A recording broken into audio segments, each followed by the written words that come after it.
Hello everyone, welcome to another Rick's Picks. Today I'm going to be doing one of my all-time favorite characters from my favorite manga, Berserk. I'm going to be doing my review of the Figma figure, Guts. So what I'm going to do is I'm going to look at him, all his accessories, and then I'm going to give you my thoughts and figures on the figure. So just remember, if you do like this video, go ahead and hit that thumbs up. And if you want to see more, hit that notification bell. So without any further ado, let's get to the review. So here we have the Guts figure. This is the Black Swordsman style Guts. So he's a really cool looking figure here. I'll take him off his stand here real quick. All right, so I can give him the rotation.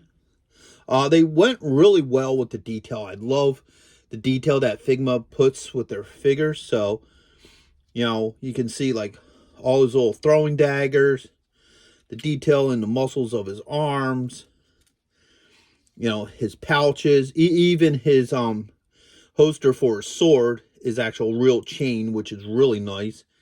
And of course he has the brand of sacrifice up here on his neck. All right. So, and like I said, the Figma characters come with this style stand. And these types of stands are really nice because it allows you to put your figure into multiple poses easy, opposed to just a, a foot peg or one that clamps onto the back.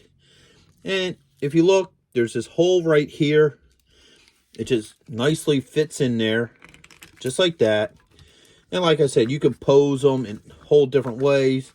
They're also meant to go up, so if you want to get them in like a jumping position or something, he can do that as well. So these are really nice stands. You can buy stands like this, separately, out in the wild, but it's nice that these figures come with this particular type of stand. So let's start going through his points of articulation. So his head is a double joint, so you got a joint here at the base of the neck and a ball joint for the head.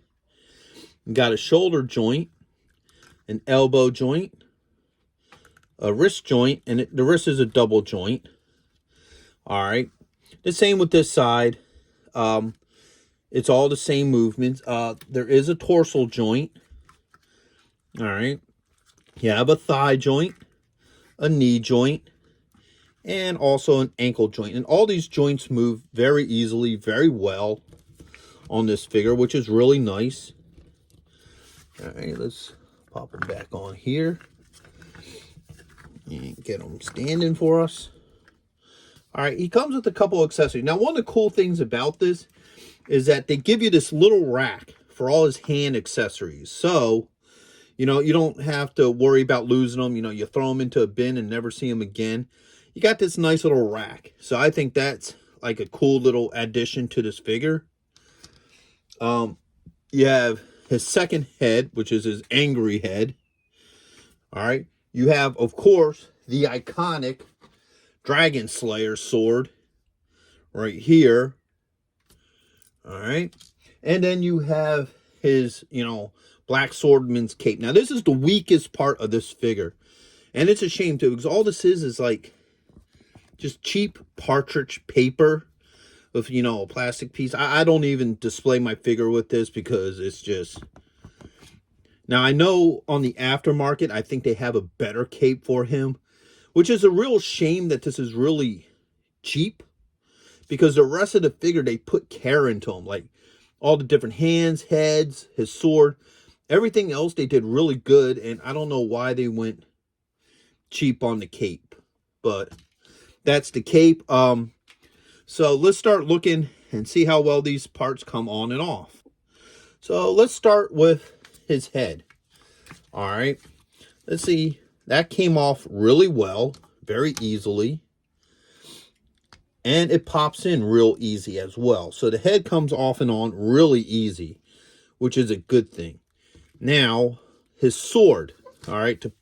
The sword has this little piece of, partridge there. And to get it into his hand, you take that off. Then you put the sword here.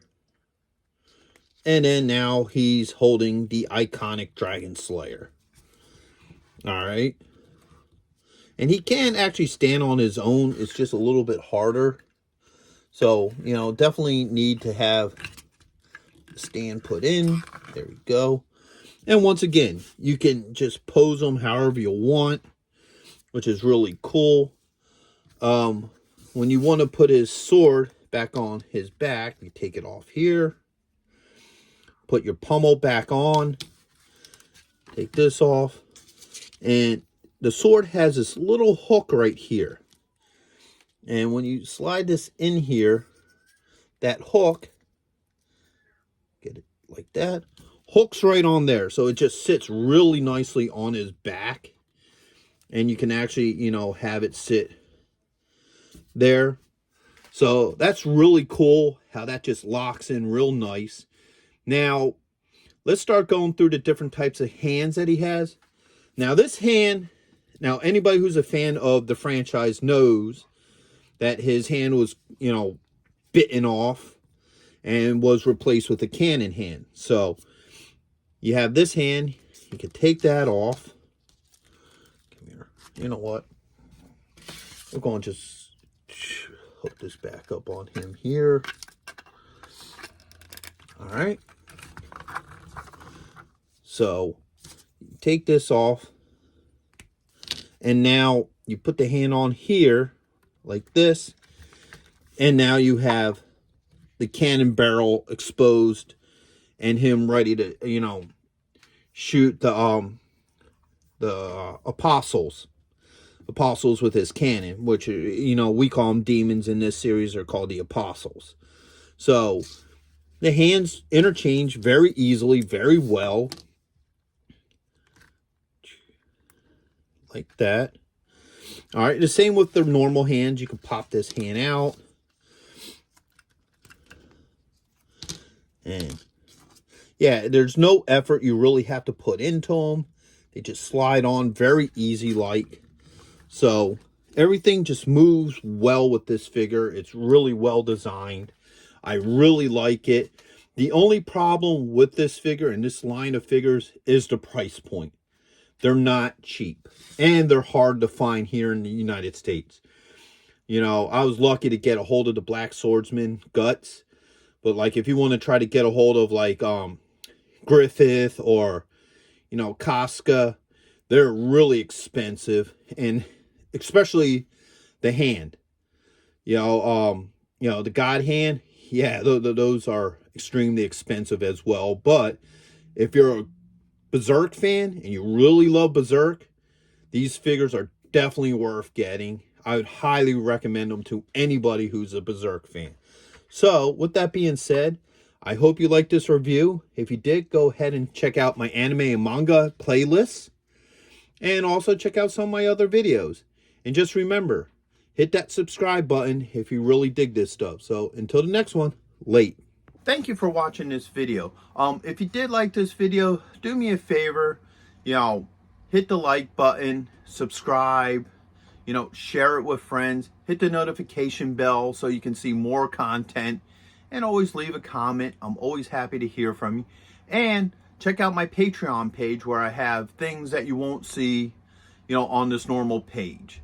So once again, thank you for watching this video, and I hope to see you in the next one. Later.